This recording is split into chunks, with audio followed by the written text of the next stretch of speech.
Buenas tardes, elegí hacer mi video sobre George Boole. George Boole es el inventor del álgebra de Boole, fue su mayor descubrimiento y este tipo de álgebra marca los fundamentos de la aritmética computacional moderna. Boole es considerado por muchos como uno de los fundadores del campo de las ciencias de la computación. Bueno, como decimos, el álgebra de Boole desarrolló un sistema de reglas que le permitían expresar, manipular y simplificar problemas lógicos y filosóficos, cuyos argumentos admiten dos estados, verdadero o falso, únicamente, por procedimientos matemáticos. Y se podría decir que es el padre de los operadores lógicos simbólicos y que gracias a su álgebra hoy en día es posible operar simbólicamente para realizar operaciones lógicas. Bueno, ya que hablamos un poco sobre sus mayores descubrimientos, pasaremos a hablar un poco sobre su infancia. Una persona muy importante en su infancia fue su padre, John Boole, que vivió de 1779 a 1848. Fue una persona muy importante para él porque fue quien lo indujo en el mundo de las matemáticas. Su padre fue un comerciante de escasos recursos, pero estuvo especialmente interesado en matemática y lógica. John dio a su hijo las primeras lecciones de matemáticas, y ahí fue que se mostró el extraordinario talento de George Boole en este campo. Y su talento se manifestó hasta la juventud, aunque de niño mostraba facilidad. Aunque al principio cabe recalcar que mostraba mayor interés por las humanidades. En su adolescencia incluso aprendió latín, griego, alemán, italiano y francés. Con estas lenguas fue capaz de leer una gran variedad de teología cristiana, lo cual era otra de sus pasiones. Bueno, la combinación de sus intereses por la teología ya antes mencionados y las matemáticas le llevó a comparar la Trinidad cristiana del Padre, el Hijo y el Espíritu Santo con las tres dimensiones del espacio. Él decía que existía una relación entre estas dos cosas y él pensaba y se sintió atraído por el concepto hebreo de considerar a Dios como una unidad absoluta.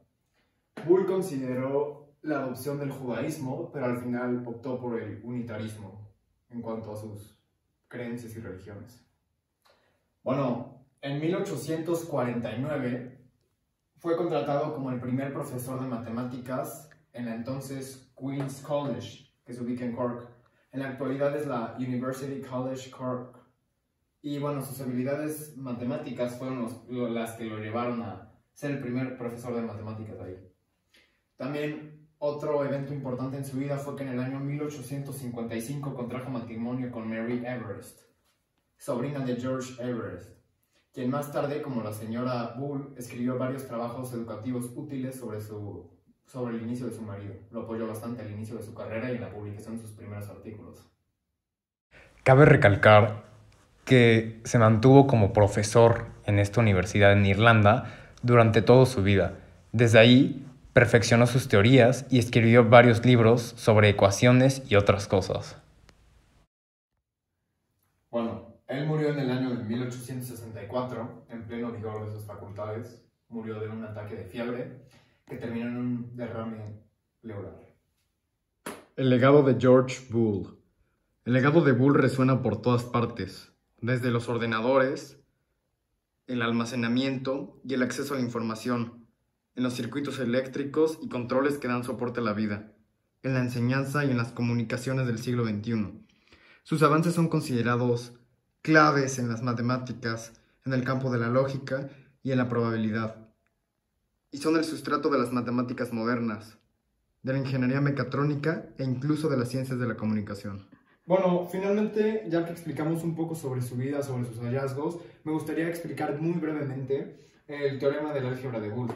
¿Qué dice esto? Dado que un conjunto, representado como B, en el que se han definido dos leyes de composición interna, ley 1, ley 2, la estructura, que vendría siendo esta, es un álgebra de Boole si y solo si esta estructura es un retículo distributivo. Por ejemplo, la ley de composición interna 1 es distributiva a la ley de composición interna 2.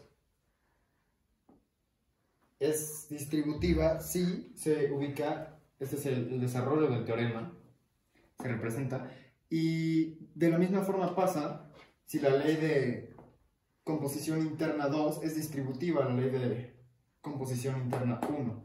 Y este vendría siendo el teorema en el que las letras y los paréntesis están en el mismo orden, simplemente cambian los signos de orden. Son signos opuestos en cada uno, pero es lo único que cambia.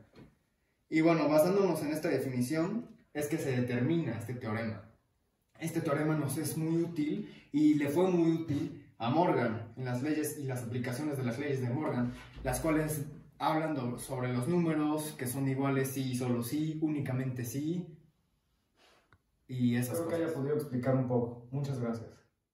Quiero pedir una disculpa por escribir mal el apellido de George Boole, ya que durante todo el video en el pizarrón lo escribo como George Bubble, puse una B de más y no me di cuenta de este error hasta que subí el video. Una disculpa.